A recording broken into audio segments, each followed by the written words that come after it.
We're arguing about Steve Banta right now. What do you say about my buddy Steve? His goal was to spend 3 years here and become become the general manager. Okay, so what? So what? So he didn't have the talent, the personality, or anything. Oh, I disagree. I think he had the talent and the personality, Michael. Then why is he gone? Because he got a better offer. You think he got a better offer running a little tiny part of... No, he's running the whole deal over there now. Just rail. No, they consolidated it. When he went to Phoenix, he was in charge of rail only. That's correct. He was in charge. He didn't have to answer to nobody. When he was here, he was in charge of all operations. Yeah, well, I like Steve. I thought he was okay, man. But I mean, I'm only telling you my experience was. Well, you're the one that gets to edit this tape, so he's going to come out looking better than... Well, of course, I liked him. I mean, I liked the man. He was good to me, and he was open-minded. I thought he was open-minded from an operator's perspective. I thought he was a hot bag of wind. Did you really? Yeah. What makes you say something like that? Yes, I never believed anything he said, and he never did anything that he said he was going to do.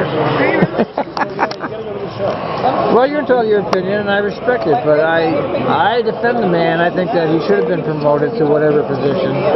I think that he was constrained by whatever, he was a flunky of Fred. He might have been better than Neil McFarlane, but... Oh, come on. That's a toss of a coin.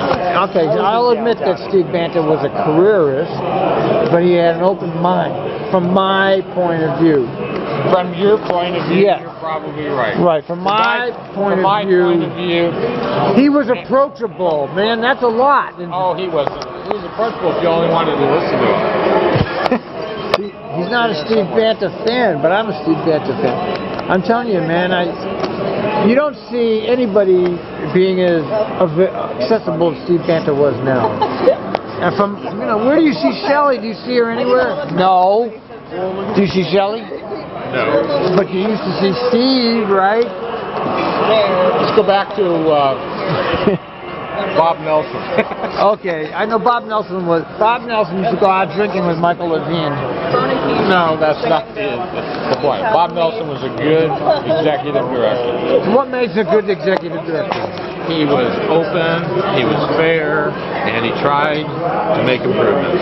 Okay, I'll say that about Clyde Earl. I didn't know Clyde well. I didn't know Bob, but I did know Clyde. I heard the same thing about Clyde as well. Yeah, Clyde Earl tried to do the right thing. I really believe that Clyde Earl tried to do it. I didn't know Bob Nelson then, because I was fairly new at that time. But I would believe you that Bob Nelson would have been in the, because he would be Clyde Earl would be answering to Bob Nelson. Clyde Earl was underneath Bob Nelson. Right. Clyde was the director. He was before Clyde was under Bob, but he was the director of social service or transit. But I liked Steve a lot. I really did. I know a lot of people didn't like Steve. A lot of people didn't. Well, you can put your camera up here for a minute. You're the first person I've ever talked to that liked Steve. I really like the man. What do you want me to say? Nothing. Right. I like the man. He was tough. He would admonish me. He would say to me, "You can't do this," and I would say, "Well, why?" And he said, "Because I said so." He was right, clear about this shit. He would be clear. Okay, I don't want you to do this. Period. Trust me, he didn't take the job in Arizona if he didn't feel that he wasn't going to get promoted here and or pushed out here. Because again, the first month he was here, he told me what his goal was, and his goal was to take Fred Hansen's job. Really? He actually told you that?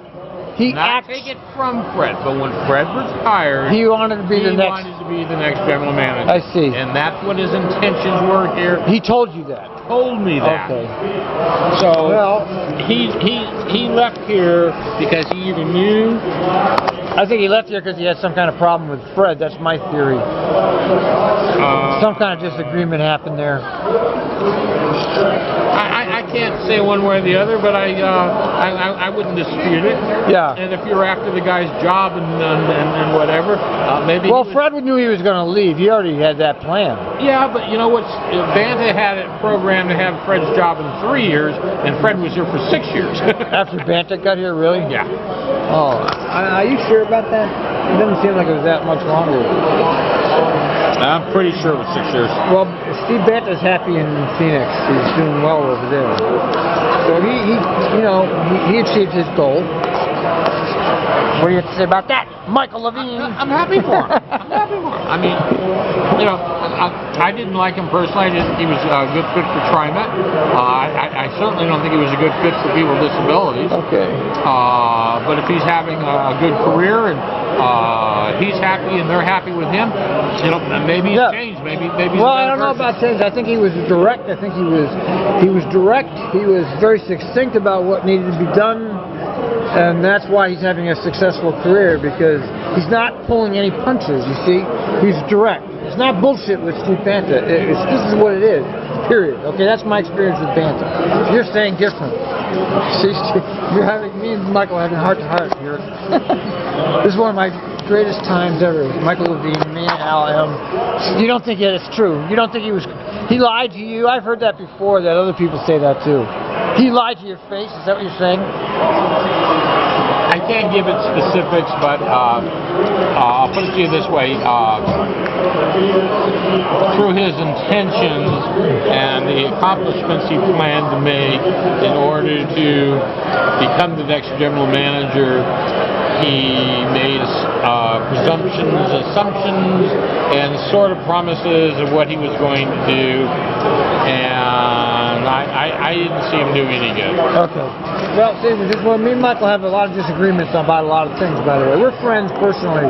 We have a lot of disagreements about a lot of things, but that doesn't mean that we can't be friends. I think that Steve Banta was good. I mean, I know a lot of people didn't like Steve, but my point of view, thought he was a great executive director because he was accessible. He was accessible.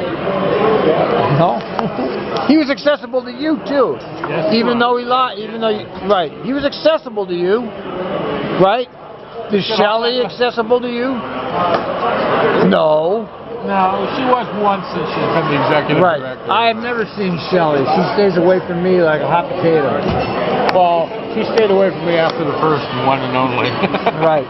They all stay away from me. I'm a hot potato to them. Yeah, they all pretty much stay away from me as well. You're probably worse than me, but... Well, yeah, I don't know why. I had nothing, I supported Shelley Lomax for that business. I wanted her to be the executive. And I like Hayden Talbot too. I like the as a.